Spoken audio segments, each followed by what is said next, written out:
എല്ലാവർക്കും മല്ലുവിടിന്റെ മറ്റൊരു വീഡിയോയിലേക്ക് സ്വാഗതം. ബേബി ഗേൾ, ഫോർമുല 1, ബൾട്ടി എന്നീ സിനിമകളുടെ അപ്ഡേറ്റ് ആണ് ഇന്ന് നമ്മൾ നോക്കാൻ പോകുന്നത്. ആദ്യത്തെ അപ്ഡേറ്റ് വിലായത്ത് ബുദ്ധ എന്ന സിനിമയെ പറ്റിയാണ്. പൃഥ്വിരാജ് നായകനായ സിനിമയാണ് വിലായത്ത് ബുദ്ധ. തിയേറ്ററുകളിൽ പരാജയപ്പെട്ട സിനിമയാണ്. വിലായത്ത് ബുദ്ധ നല്ല ഹൈപ്പിലാണ് വന്നത്. പക്ഷെ സിനിമയ്ക്ക് വേണ്ടത്ര വിജയം നേടാൻ കഴിഞ്ഞില്ല. സിനിമ റിലീസായിട്ട് മാസങ്ങളായി. ഇതുവരെ OTT റിലീസ് ചെയ്തിട്ടുണ്ടായിരുന്നില്ല. ഇപ്പോൾ ഇതാ ആമസോൺ പ്രൈമാണ് വിലായത്ത് ബുദ്ധയുടെ OTT വാങ്ങിച്ചിരിക്കുന്നത്. ഫെബ്രുവരി മാസം അവസാനം അല്ലെങ്കിൽ മാർച്ച് ആദ്യവാരം ഈ ഒരു സിനിമയുടെ അപ്ഡേറ്റ് ഉണ്ടാവുന്നതാണ്. അടുത്ത അപ്ഡേറ്റ് സീക്രട്ട് സ്റ്റോറീസ് റോസ്ലിൻ എന്ന സിനിമയെ പറ്റിയാണ്. ഈ ഒരു സിനിമ പറഞ്ഞു പോകുന്നത് ഒരു അജ്ഞാത പയ്യൻ കൊല്ലാൻ ശ്രമിക്കുന്നതിനെ ആവർത്തിച്ചുള്ള പേടി സ്വപ്നങ്ങൾ നിറഞ്ഞ റോസ്ലിൻ എന്ന പെൺകുട്ടിയെ പറ്റിയാണ് ഈ ഒരു കഥ മുന്നോട്ട് പോകുന്നത്. ഈ ഒരു സിനിമ സൈക്കോളജിക്കൽ ത്രില്ലർ നിറഞ്ഞ സിനിമയാണ്. ഈ ഒരു സിനിമയിൽ അഭിനയിച്ചിരിക്കുന്നത് സഞ്ജന ദീപു, മീന, വിനീത്, ഹക്കീം ഷാജഹാൻ എന്നിവരാണ് ഈ ഒരു സിനിമയിൽ അഭിനയിച്ചിരിക്കുന്നത്. ഈ ഒരു ചിത്രം ഫെബ്രുവരി 27-ന് ജിയോ ഹോട്ട്സ്റ്റാറിൽ OTT റിലീസ് ഉണ്ടാവുന്നതാണ്. ഈ ഒരു സിനിമയുടെ OTT വാങ്ങിച്ചിരിക്കുന്നത് ജിയോ ഹോട്ട്സ്റ്റാർ ആണ്. ഫെബ്രുവരി 27-ന് ഈ ഒരു സിനിമയുടെ OTT റിലീസ് ഉണ്ടാവുന്നതാണ്. അടുത്തൊരു update formula 1 drive to survive the season 8-നെ പറ്റിയാണ് എന്ന സിനിമയെ പറ്റിയാണ്. ഈ ഒരു സിനിമ വാങ്ങിച്ചിരിക്കുന്നത് നെറ്റ്ഫ്ലിക്സ് ആണ്. ഫെബ്രുവരി 27-ന് ഈ ഒരു സിനിമയുടെ OTT റിലീസ് നെറ്റ്ഫ്ലിക്സിൽ ഉണ്ടാവുന്നതാണ്. അടുത്തൊരു update monarch legacy of the monsters season 2 എന്ന സിനിമയെ പറ്റിയാണ്.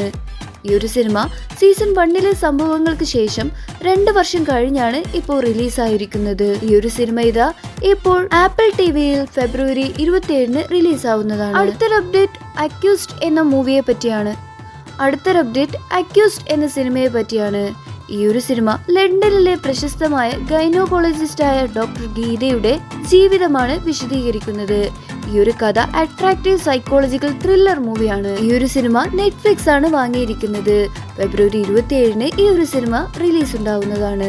ഫെബ്രുവരി 27-ന് ഈ ഒരു സിനിമ OTT റിലീസ് ഉണ്ടാവുന്നതാണ്. അടുത്തൊരു അപ്ഡേറ്റ് തടയം എന്ന സിനിമയെ പറ്റിയാണ്. ഈ ആഴ്ച തന്നെ ഈ ഒരു സിനിമയുടെ റിലീസ് ഉണ്ടാവുന്നതാണ്. ഈ ഒരു സിനിമ തമിഴ് ക്രൈം ത്രില്ലർ സിനിമയാണ്. തമിഴ്നാട് ആന്ധ്രാപ്രദേശ് അതിർത്തിയിലെ ക്രൂരമായ കൊലപാതക പരമ്പരകൾ അന്വേഷിക്കുന്നതിനിടയിൽ ഭയാനകമായ ഒരു ആചാര രീതിയെ കണ്ടുപിടിക്കുന്നുണ്ട്. അതിനെ പറ്റിയാണ് ഈ ഒരു സിനിമ മുന്നോട്ട് പോകുന്നത്. ഈ ഒരു സിനിമ ഫെബ്രുവരി 27-ന് OTT റിലീസ് C5-ൽ ഉണ്ടാവുന്നതാണ്. അടുത്തൊരു അപ്ഡേറ്റ് എന്ന് സ്വന്തം പുണ്യാളൻ എന്ന സിനിമയെ പറ്റിയാണ്. ഒരു കോമഡി ത്രില്ലർ സിനിമയാണ് എന്ന് സ്വന്തം പുണ്യാളൻ. ഈ ഒരു സിനിമയ്ക്ക് ആവറേജ് അഭിപ്രായമാണ് ലഭിച്ചത്. ബാലു വർഗീസ്, അനശ്വര രാജൻ എന്നിവരാണ് ഈ ഒരു സിനിമയിൽ അഭിനയിച്ചിരിക്കുന്നത്. ഇതുവരെ ഈ ഒരു സിനിമ OTT റിലീസ് ചെയ്തിട്ടില്ല. ഈ മാസം അവസാനം ഈ ഒരു സിനിമയുടെ OTT റിലീസ് ഉണ്ടാവുന്നതാണ്. അടുത്തൊരു അപ്ഡേറ്റ് ബസൂക്ക എന്ന സിനിമയെ പറ്റിയാണ്. ഈ ഒരു സിനിമ തിയേറ്ററുകളിൽ ഫ്ലോപ്പ് ആയ സിനിമയാണ്. ഇറങ്ങിയിട്ട് ഇതുവരെ ഈ ഒരു സിനിമയുടെ OTT റിലീസ് ചെയ്തിട്ടില്ല. മമ്മൂട്ടിയുടെ സിനിമയായതുകൊണ്ട് എല്ലാവരും വെയിറ്റിംഗിലാണ്. ഈ ഒരു സിനിമയുടെ OTT ഈ മാസം അവസാനം അല്ലെങ്കിൽ മാർച്ച് ആദ്യവാരം തന്നെ ഉണ്ടാവുന്നതാണ്. ജിയോ ഹോട്ട്സ്റ്റാറിലായിരിക്കാം ഈ ഒരു സിനിമയുടെ OTT റിലീസ് ഉണ്ടാവുന്നത്. അടുത്തൊരു അപ്ഡേറ്റ് രാമചന്ദ്ര ബോസ് ആൻഡ് കോ എന്ന സിനിമയെ പറ്റിയാണ്. ഈ ഒരു സിനിമ റിലീസായിട്ട് 3 വർഷം കഴിഞ്ഞു. ഇപ്പോഴാണ് ഈ ഒരു സിനിമയുടെ OTT റിലീസ് ചെയ്യാൻ പോകുന്നത്. നിവിൻ പോളി, മമിത ബൈജു തുടങ്ങിയവരാണ് ഈ ഒരു സിനിമയിൽ അഭിനയിച്ചിരിക്കുന്നത്. ഒരുപാട് പേര് ഈ ഒരു സിനിമയിൽ അഭിനയിച്ചിട്ടുണ്ട്. ഇപ്പോഴിതാ മനോരമ മാക്സ് ആണ് ഈ ഒരു സിനിമയുടെ OTT വാങ്ങിച്ചിരിക്കുന്നത്. ഫെബ്രുവരി മാസം അവസാന വാരം അല്ലെങ്കിൽ മാർച്ച് ആദ്യവാരം ഈ ഒരു സിനിമയുടെ OTT റിലീസ് ഉണ്ടാവുന്നതാണ്. അടുത്തൊരു അപ്ഡേറ്റ് ഷൗബിൻ സാഹിർ നായകനായ സിനിമയാണ് ജിന്ന്. ഈ ഒരു സിനിമയ്ക്ക് നല്ല അഭിപ്രായമാണ് തിയേറ്ററുകളിൽ നിന്ന് ലഭിച്ചത്. ഈ ഒരു സിനിമയുടെ OTT ഇതുവരെ റിലീസ് ചെയ്തിട്ടില്ല. കുറെ വർഷങ്ങളായി ഈ ഒരു സിനിമ റിലീസായിട്ട്.